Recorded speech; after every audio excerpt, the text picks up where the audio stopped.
Another story from Buddha Sees Everything. And this one's called Sorting Apricots.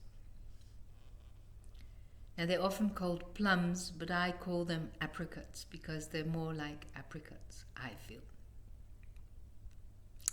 Anyway, the story is called Sorting Apricots. Only one doing. When walking, just walk. When sweeping, just sweep. When eating, just eat. That's a Zen saying. Every year, a temple made its own umeboshi, the traditional sour apricots that are served as a condiment with rice gruel. These small pieces of fruit are harvested when they're still green and pickled with red shiso leaves to color them. In early summer, a few of our men, both laymen and monks, would be sent off to help a local farmer pick apricots.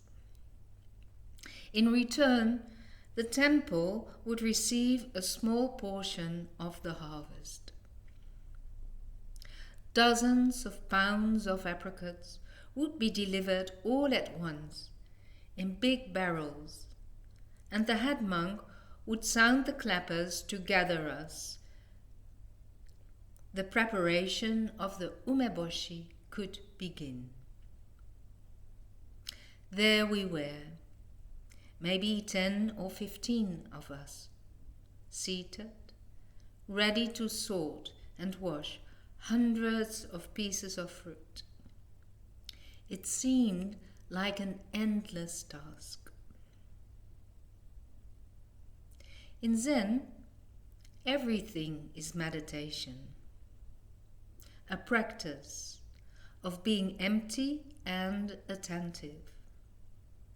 No future, no past, no striving, no hurry, only this. Forgetting yourself in the work. Ichitante, Roshisama, the Zen master, called it. In his simple English, he would explain it as only one doing. For this reason, we talked as little as possible during the work. Definitely no small talk. But it wasn't always easy to immerse yourself in the activity. I looked at the enormous mountain of apricots waiting for us and tried to suppress a sense of impatience and despair. By now, I understood that I was suffering as a result of my own resistance, more than because of the work itself. But that didn't mean I was able to let go of my impatience yet.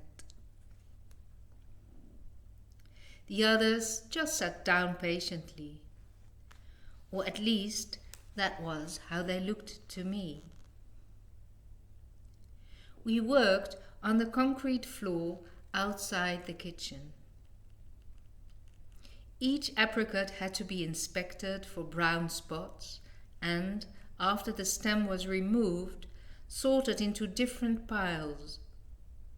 Good, too ripe, dented, or unusable. Time seemed to crawl by, and the mountain of fruit didn't seem to get any smaller. Meanwhile, my thoughts were going in all directions.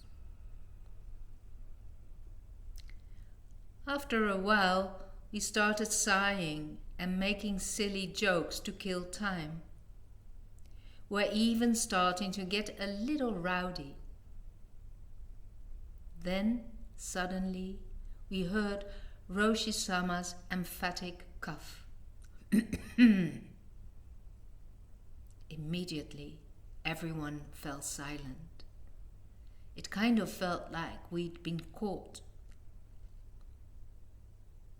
Roshisama approached the large buckets of fruit and looked at them attentively. Opening his mouth full of awe, he said, "Ah." He was deeply impressed by the harvest, an offering to the Zen temple. As he tenderly laid his hands on the smooth green skins, he mumbled loving words of admiration and blessing. I started to feel ashamed of my own aversion to the work. His heart was only full of appreciation. Roshisama sat down among us and helped with the work. Already nearing 80, he had cataracts in both eyes, which must have impaired his vision. Perhaps this was why he held every piece of fruit for a while. Regardless, it was clear that he lost himself completely in the task. First, he would slowly turn the apricot around between his fingertips, before using the wooden skewer to remove the stem and placing it in the right container with a loving gesture, nodding with contentment. Everyone became very quiet as we worked on together. Every now and then I would peek at Roshisama, thinking, so that's the way to do it. Devoting yourself to the task at hand, so peacefully and attentively. Everything he did was a wise lesson, down to the most simple everyday acts. All year round we would eat the homemade umeboshi for breakfast. They were wrinkled, bright red, and intensely sour and salty, so you could never really eat more than 2 or 3 at a time. Some guests didn't touch them at all because of their intense taste. But Roshisama cheerfully said, "This is the best medicine of all. If you don't want to eat them, your mind is like this." He contracted his face like a shriveled apricot. Only one doing. Ichi Tante.